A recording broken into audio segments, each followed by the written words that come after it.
Hello, this is Allie with the Perception Trainers, author of The Perception Diet, and today I want to talk to you about why you should follow your bliss, or why you should follow what feels good, or why you should do what feels good for you, even though there are murderers and rapists.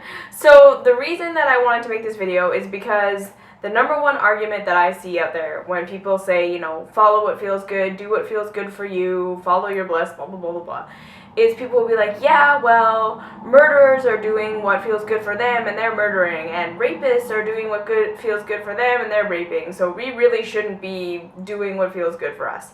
And I want to say that, okay, I fully understand that argument, and I understand why people would say that and why people would think that, and why we would perpetuate this fear, essentially, of following ourselves and following what feels good and believing that if we were to do that, we would just create this, anarchist society where we're all just raping and killing each other. So the first thing that I feel like you need to understand is that your emotions are your guidance system, okay? And I know that I've talked about this in many, many videos, but again, I want to reiterate this, that when you are in alignment with yourself, okay, what feels good for you is the things that are in alignment with what is on your right path. And what feels bad for you is your emotions telling you, okay, you've thought something that doesn't align with you, you're doing something that doesn't align with you, you're going down a path that doesn't align with you, okay? And this is how we all come in. So when we're born and before anything traumatic happens to you, or even, if you have just kind of like a normal childhood and a normal life, you will have this basic inbuilt guidance system that will lead you in your life in this way. And so what you need to understand is that for a person who's not in a psychotic state, so understanding that murderers, rapists, people who have even like eating disorders, when you're not in these kind of extreme states, when you are someone who's just living a normal life, you can use your emotional guidance system to lead you on your right path. And the other thing that you need to understand is that your highest self, your highest good, that part of you that feels good when you're doing things that feel in alignment with you, understands unity, okay? So it understands that we are all connected. And so when you are in alignment with yourself and you are doing the things that feel good for you and you are not in a psychotic state, the things that you do, the things that feel good for you are going to be the things that are good for society at large, okay? So, again, we can take examples of people like Albert Einstein. He was literally following his bliss all the way to, discovering MC squared and all of the amazing things that he did. And of course, yes, he worked on the atom bomb and he wrote about how that didn't feel good, okay? So understand, right? Even, someone like Albert Einstein, he followed his bliss all the way to these amazing things that were amazing for all of us. And when he steered clear of his path and did something that didn't feel good, it wasn't good for all of us. So to first understand that concept, that when you are in a relatively normal state of consciousness, okay? So you're not necessarily enlightened, you're not necessarily like a big spiritual person, and maybe that's totally not your path. But if you're, relatively speaking, understanding that when you hurt other people, it hurts you, and when it doesn't feel good to hurt other people, then, following your bliss is something that you need to be doing. And now, so when we look at people like rapists and serial killers and people, and even like people with eating disorders who are following their bliss into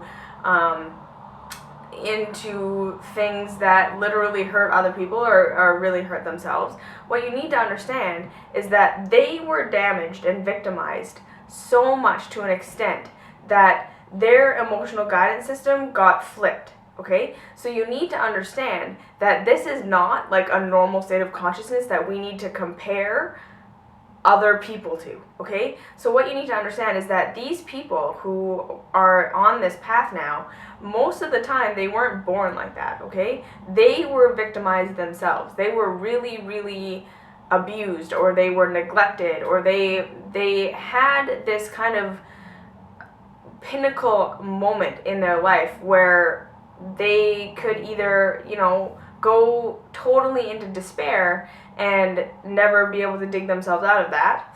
They could go into their higher self and kind of like flip over. Like, we've definitely heard of people in trauma, like in Ansel something. It was in the concentration camp, and his consciousness flipped, and he realized that he had complete control over himself. And he was saying, they can take me into the gas chamber as a captive man, or they can take me to the gas chamber as a free man. And like I say, like, his consciousness like flipped, and again he started to follow his bliss into freedom. And he talks about this lots in his book and in interviews since then. Or, right, you can be victimized so much that it, like I say, you flip over into these kind of altered states of consciousness where it does feel good to victimize someone else, because you have to understand that when you are in a victim, when you're in this helplessness place, and you are being, like I say, not getting your needs met or whatever, that vibrationally speaking, one step above that is anger. One step above that is to victimize someone else. One step above that terrible, hopeless, helpless feeling is to feel powerful.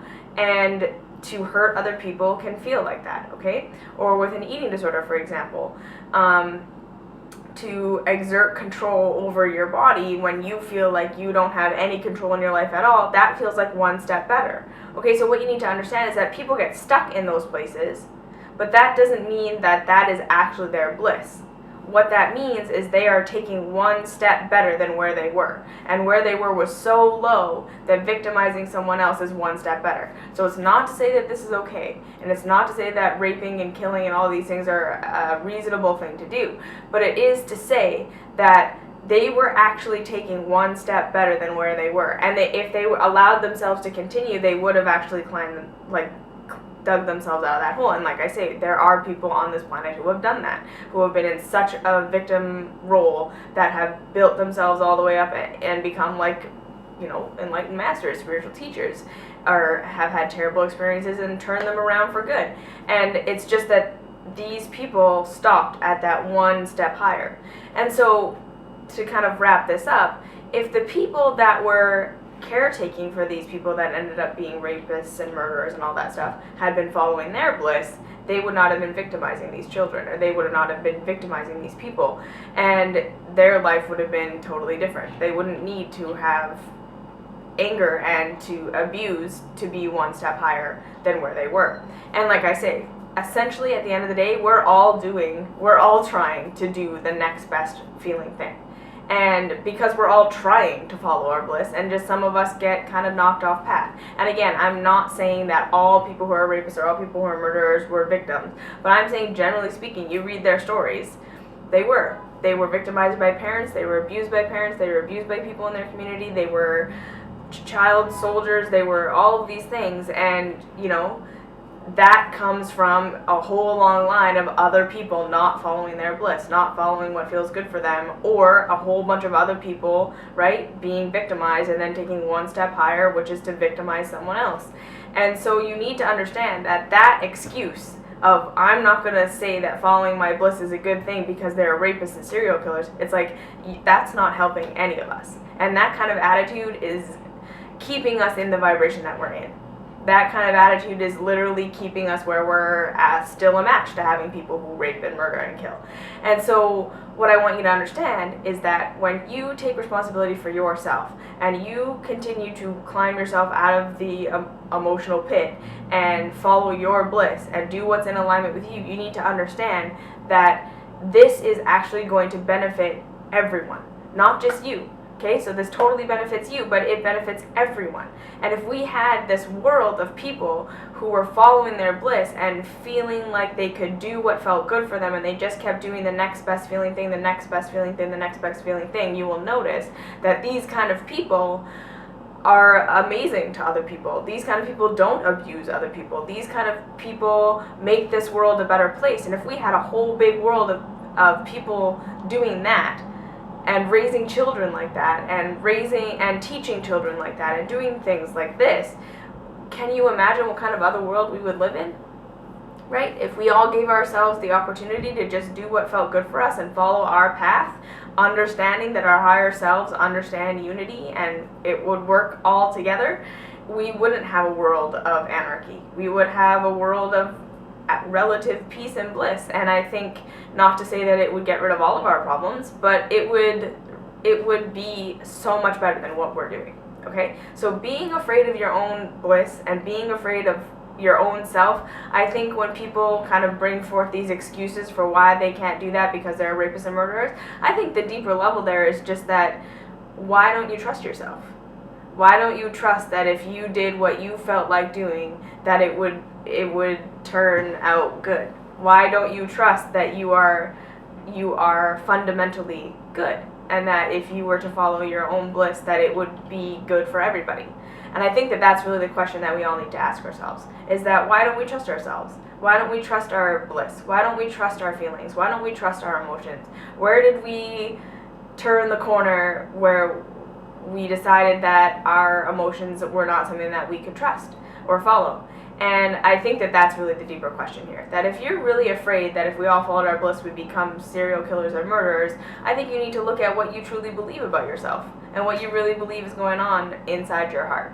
And maybe you will find that you're not as bad as you think you are. And maybe you will find that you just have pain that needs to be healed, and it's not because you're a bad person, it's just that you need to heal. And then following your bliss will look a lot different than it does, like I say, right? Like, if you feel victimized, the next step above that might feel good to get angry. It might feel good to think of hurting someone. But then if you follow that all the way through, you know, you're not going to stop there. You're going to keep going, and you're going to keep climbing, and you're going to climb out of that. So that's my take on why we still need to follow our bliss, even though there are serial killers and rapists. Because like I say, if we're all following our bliss, eventually we won't have a situation where we have the right conditions to create serial killers and rapists, right? Because when we're all following our bliss, we love each other, and we understand that we're one, and we are gracious to one another, and things are different. So if you have any questions, comments, concerns, please leave them down below.